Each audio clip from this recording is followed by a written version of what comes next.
Happy Sunday morning. You know, I love my new skull. I got this down in Riviera Maya. Except, I always drip coffee all over the back of the skull. I guess I just can't drink right out of his head. I love skulls. I think skulls are so cool. Of course, this skull has fuzz from my furry blanket from this morning while I was sitting there snuggling with Rowan, and coffee on it. Then I found a little bit of moonshine in the in the fridge left over from a get together, and I was like, maybe a little bit of pecan. I think it's I don't know, it's just creamy pecan moonshine. Anyways, I put half a shot in there with my cream and stuff. It's I just want a little flavor. So there you go. It's Sunday. We can get away with this stuff on Sunday, right? It's not Monday. Have to be all serious on Mondays. No, not really. Not really. So I'm heading out to Hurricane Harbor here in just a little bit to go play and everything with my guy and with my kids. So we're off to Hurricane Harbor. Just gonna go enjoy a couple hours out there and enjoy the beautiful day here. But I wanted to just touch base because somebody, I can't even think of what his name is. Anyways, somebody on Facebook posted this beautiful, and I'm going to have to share the meme with everybody, but it was just this beautiful meme on truth and intimacy and what true intimacy is. And I was thinking, that is so true. What true intimacy is. It's true. And, people often ask me, because they know that last year was a really, really rough year relationship-wise for me. I had a couple years of just some not great stuff going on in my personal relationships and my love-based relationships. So there was, being in an open relationship for 7+ years with two gentlemen that I love dearly, and then over the course of about 18 months, having them both exit my life. And that was just... It was, in one way, there was the heart, just the heart-throbbing blow from one, because I was so deeply, passionately into the man and the experiences and the beauty that we shared. That's, even today, I always go, I just can't be mad at him. I still love him. I cannot be mad at him. And I feel like I should be mad at him, or that I need to be mad at him, and I can't. There was just this, I would say our whole relationship was a freaking blessing. And I just choose to look at it like that, even though my heart got broken and it was painful, and I have moments of being triggered back, into the pain of the not having that particular person in my life right now. There's just so much beauty that I can't overlook it. It was just a beautiful, beautiful relationship. So there's more gratitude than pain there over the course of time. The other relationship, which is actually the relationship that I'm kind of focusing in on, that relationship, we had our ups and downs, and we had our ebbs and flows, and deep connection and beautiful growth and experience. And then we had a lot of disconnect, and there was just a lot of healing. And I really do look at both of the relationships, great healing for both sides, where allowed. But the second relationship there, it was definitely a very, very healing, eye-opening experience. So I came out of a long marriage of 20 some odd years where we were disconnected, and our sex was horrible. Intimacy, how do you even spell the word? I'm sure that he felt that we had intimacy just because of time spent. But that's not intimacy. Intimacy does not come from time spent. We don't even know somebody even when we spend time with them. Just because you've been around the block a couple times with somebody, just because you've shared years with the person, does not actually mean that you know them.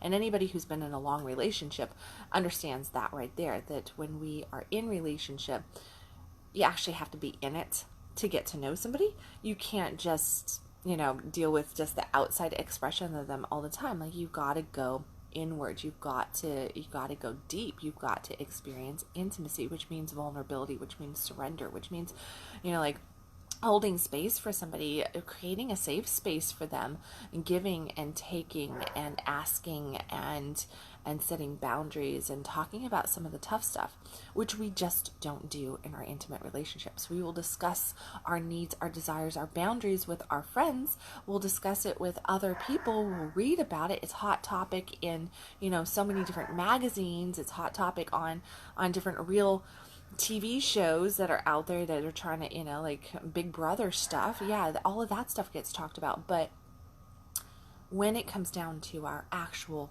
intimate relationships, we just don't discuss this stuff, right? So we don't really know the other person.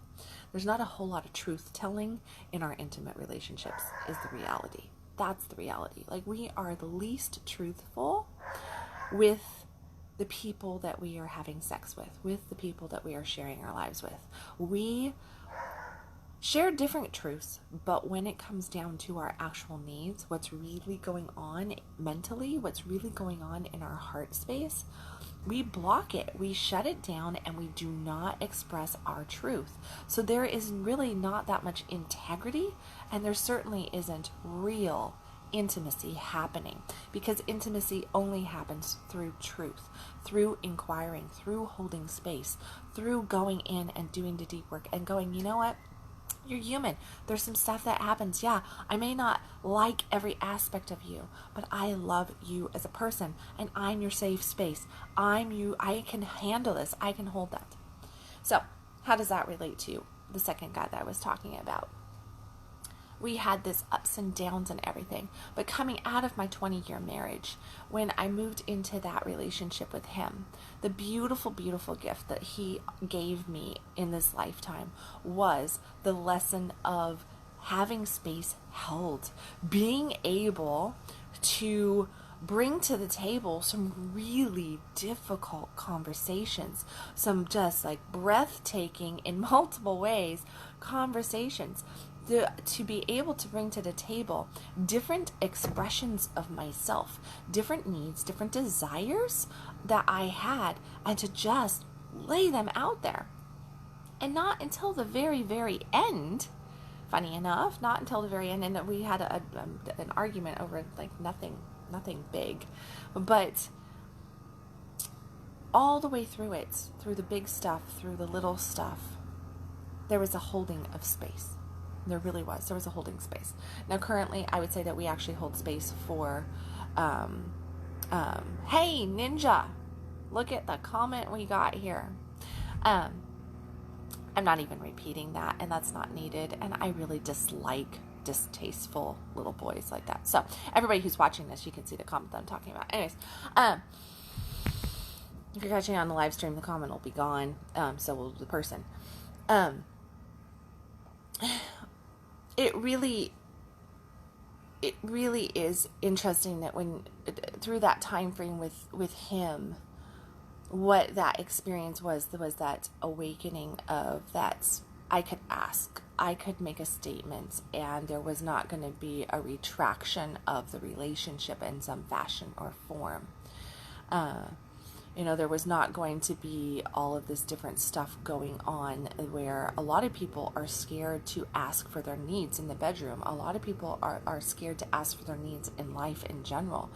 A lot of people really just don't want to speak their truth in any way to their significant other, to their partner.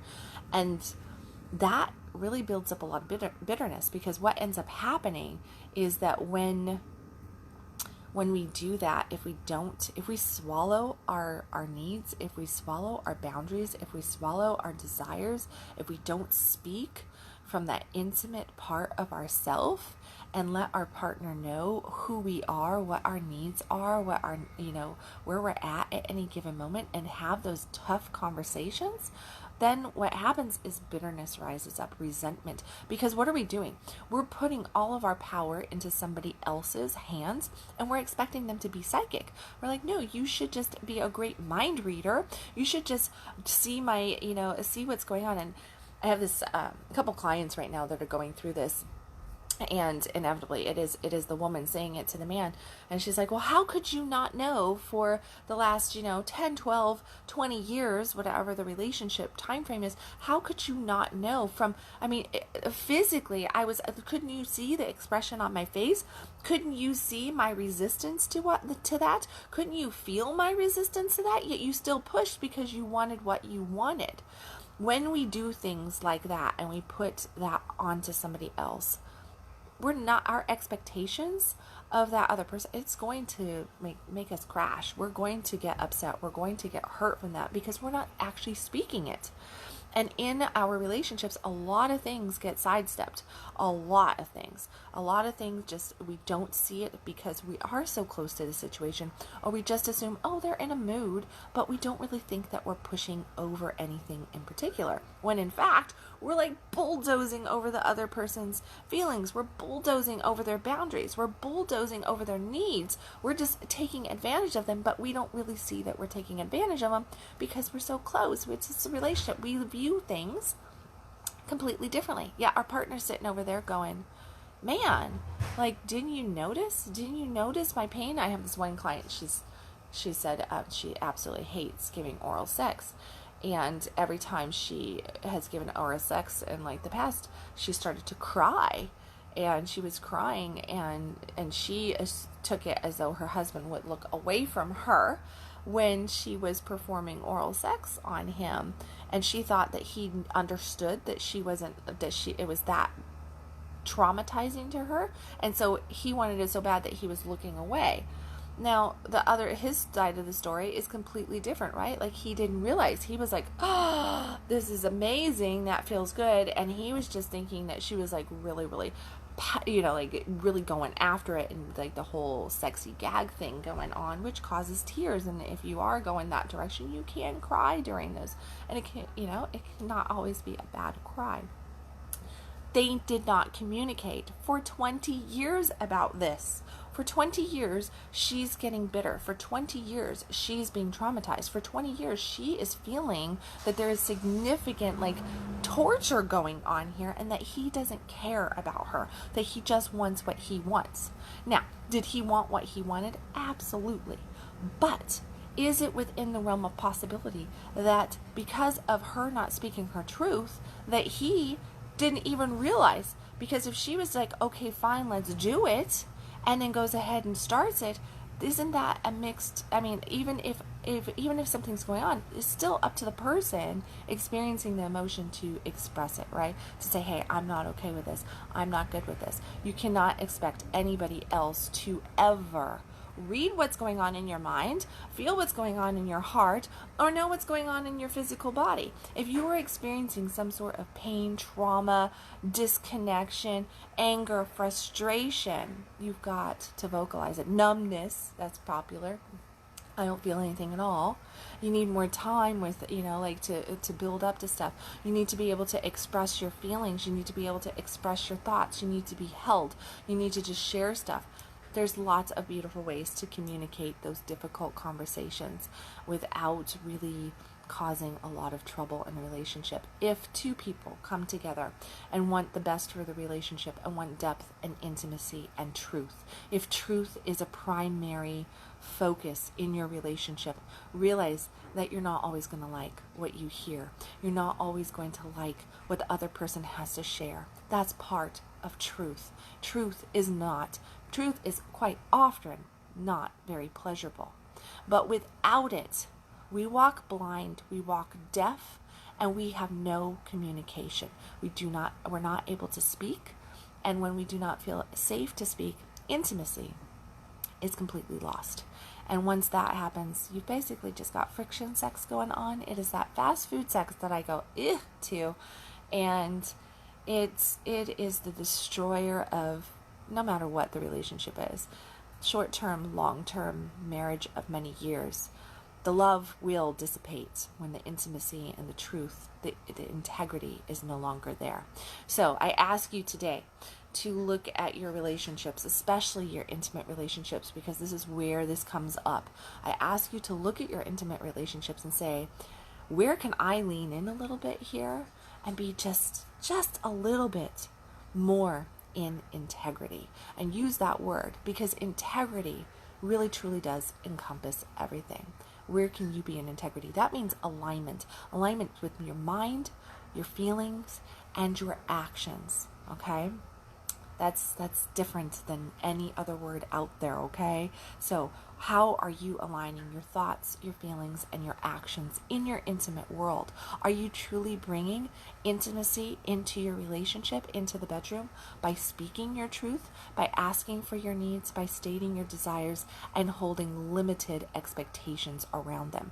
Because here's the thing. When we speak a desire, it does not mean that the other person is obligated to provide it to us. Okay? That is really, really important for you to understand.